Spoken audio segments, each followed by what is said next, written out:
So welcome, dear architects, strategists, and decision makers. You have arrived where the rules are being rewritten. The utopia of a borderless internet where one-click deployments were possible in any location in the cloud is slowly dissolving. The IT galaxy is becoming more complex, more political, and yes, a bit more uncomfortable. But don't worry, don't panic. We have long lived in a kind of utopia. National borders didn't matter to us.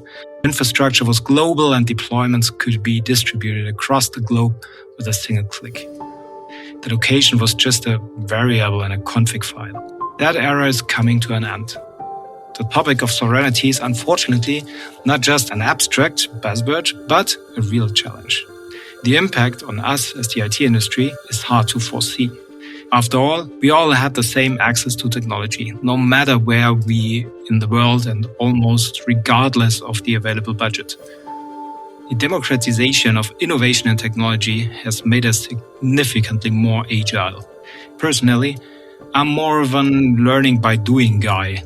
So the impact this will have on my way of learning, for example, remains to be seen. That's Andreas Eisenreich, reading from his 2025 LinkedIn article entitled IT Sovereignty, The Hitchhiker's Guide for Architects and Decision Makers. He's the CTO for Cloud and Infrastructure at Deutsche Telekom. This is the Tech Barometer podcast. I'm Jason Lopez. We thought having him read from his article would be a good way to start this story about how sovereignty is now a top concern. You need a way to define it before you can make a good decision about it. And firms like Gartner, IDC, and Forrester are now treating this as a primary market force, not just a footnote. We talked to Andy shortly after his team worked with Nutanix to develop a sovereign data solution for hybrid cloud. In our interview, he began with this. Data sovereignty isn't just about where your data lives. It's about whether you can actually use it without a vendor's permission. He reminds his clients that physical control means nothing if your data is locked in a proprietary format that becomes inaccessible the moment you lose a license. Phase one, let's try to free up your data. And that's not super hard, but most of the time users are involved. A good example, he says, is Microsoft 365. The moment you commit to any proprietary platform is the moment your data sovereignty journey and your responsibility to protect it begins. We all use it. We love it. We are partnered with Microsoft, great partners. I love the product, but that has to be an option. So if I decide I want to go with Microsoft, my responsibility from that point in time, that's the beginning of a sovereignty journey when it comes to data. Andy pointed to the idea of making fully informed decisions about how data is stored and who ultimately controls it. The moment someone else holds the encryption key, regardless of what they call it, you don't own your data. You're just borrowing access to it. If there's someone telling you, yeah, that's now your storage box, that's completely sovereign, just place it in your office, you're able to access your data at any time, no problem. From a technical implementation perspective, the data are encrypted and the encryption key is part of their license model. That's the opposite of an informed decision. So that's a problem for sovereignty. But as long as you are able to understand the implications and take that informed decision, for me, that's sovereign. And he goes on to say, true sovereignty isn't even necessarily about open source or open formats. It's about how understanding exactly what you're agreeing to and making that choice with your eyes fully open. Sovereignty may feel like a new buzzword, but the underlying struggle, who controls your data and on whose terms, is as old as IT itself. Look at a bunch of non-functional requirements.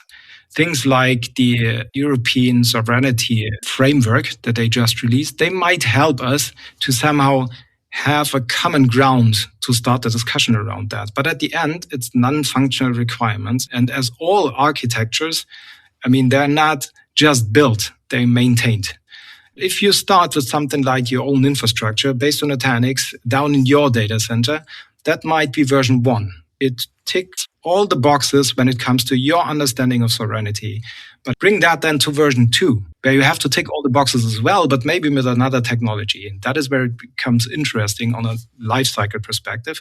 And exactly for that point in time, we have to be ready as a service provider to take over the workload from those platforms into something more capable, I would say, to somehow stick to the promises, to the values that cloud gives us these days. Sovereignty has become one of the biggest trends in tech, but Andy says too many people don't ask enough questions and, in fact, often only ask the one we began with, where does my data live? That's not the point. Sovereignty is all about being able to act according to your strategic goals, to your values. But true sovereignty encompasses far more than simply knowing which legal jurisdiction your data happens to reside in, and it's more than just a binary choice. It's not a switch that you can turn on or off, sovereignty. I would say it's a scale, and it depends always where you are, what is important for you. And ultimately, your definition of sovereignty has to align with everyone else at the table. That makes it super complex when we are in a service provider and client discussion. When a client just mentioned to me, okay, I need that sovereign. So the easy answer, of course, is yes, no problem. But what's the meaning of sovereign? Andy's definition extends to SLAs, operational processes, and whether you actually have a lever to influence decisions that affect your business. For example, there's patch day for your more classical infrastructure, and the provider is just telling you, okay, next Saturday, we patch. So that has to fit somehow to your business plans on that day. And if there's no possibility to just raise your hand and say, yeah, that doesn't fit, sorry, that's not a sovereign solution, even if the data is stored in your backyard. Once you've clearly defined what sovereignty means for your organization and how much influence you need across each relevant area, it makes sense to put that in writing and use it as a filter when evaluating potential partners. You can take a mathematical approach, but the challenge is that even with that kind of detail, interpretations still vary. The same criteria can look very different depending on which side of the table you're on. If you see your own infrastructure service provider is running your data centers, it feels for you kind of sovereign, of course. If you share the same basic values, you have to be very open about your business goals, about your capabilities. I mean, that's something where it's easy to find out how to handle those complex topics around sovereignty. He says a real partnership is a foundation of mutual honesty, and that honesty has to extend to the hard questions, like, how do I get out of your solution if I need to? If a partner can answer that openly and the answer fits your requirements, you've found the kind of relationship where sovereignty stops being a problem and starts being a conversation. Andy says for a decade, the IT industry gave everyone the same answer regardless of the question, and that answer was cloud.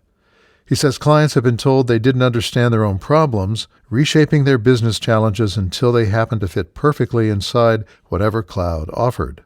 I was tired about that. And that's true for AI use cases as well. I was really tired about that. And that is why we started with the idea of hybrid IT, where we, on one hand, have the infrastructure of Nutanix as a building block that might run on client data centers as well as on telecom data centers wherever. And so the client is able to decide per workload, so per application that he wants to run, if he wants to run that on the Nutanix stack with his premises, or just put in additional resources from the cloud, and that's completely transparent to the client. What we created together with Nutanix is a perfect example of what I want people to think about. I think the time where we do those pilots, that's over. Andreas Eisenreich is the CTO for Cloud and Infrastructure at Deutsche Telekom. You can read his article, The Hitchhiker's Guide for Architects and Decision Makers, at LinkedIn. And he says in the piece, don't panic. This is the Tech Barometer podcast, produced by The Forecast. I'm Jason Lopez. The Forecast has a treasure trove of tech articles and podcasts, and you can find them at The Forecast by Nutanix.com.